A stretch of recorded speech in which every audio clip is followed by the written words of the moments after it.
So at the place where I work, there's a railroad track right outside the window, or a little bit away from the window, about 100-200 meters away, or maybe longer, 500 meters away.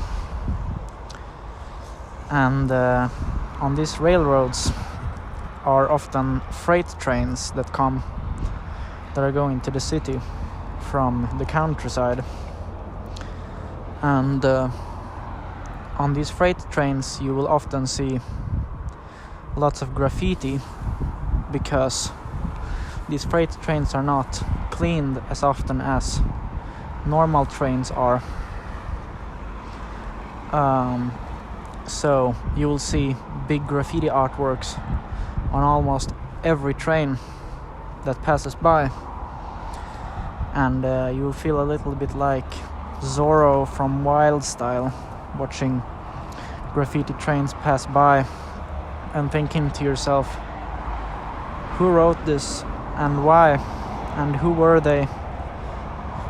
And maybe you'll recognize some of the tags that you see on the trains.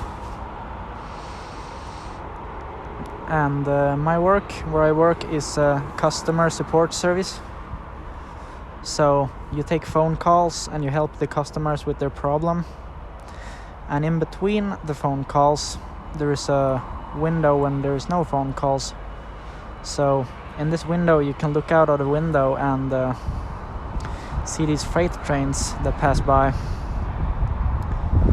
And also the radio here has an archive where you can listen to old radio sendings.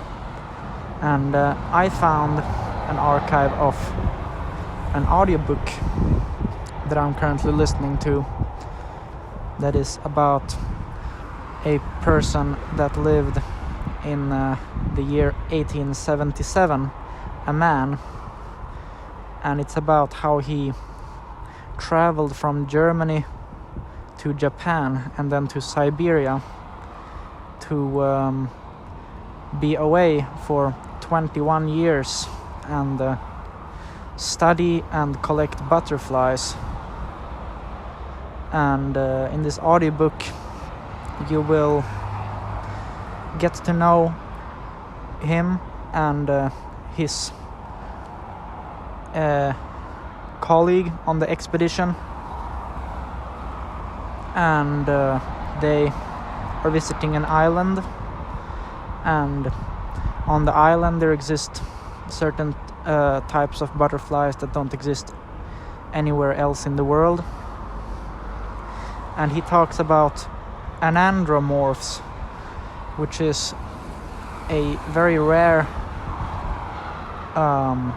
thing when there is a butterfly that has been born that is neither a male nor a female butterfly, because butterflies have different pattern on their wings depending on if it's a female or a male, and the anandromorphs have one wing like the male and another wing like the female, so they are asymmetric. And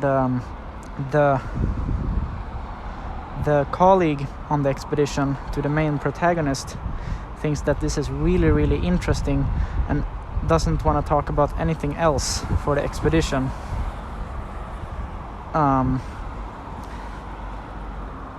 And he asks whether they can reproduce these anandromorphs, and the main protagonist has no good answer to this question.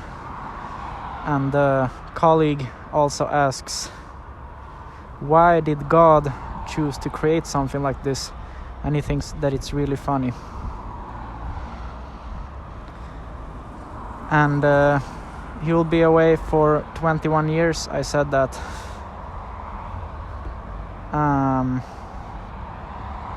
So today I helped a customer here at customer support service, and she was an older woman in the late 70s,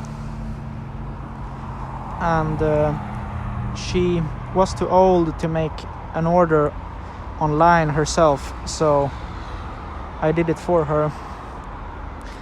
And it took quite some time because there were some troubles, but when it succeeded, she became so thankful for me helping her with this order. And when someone is thankful like that, you really feel happy afterwards. It's like you get a sense of stability, because sometimes life can feel pretty unstable. You can be filled with stress in different forms, and when you help someone like that, you can really relieve a lot of that stress. So that was very nice.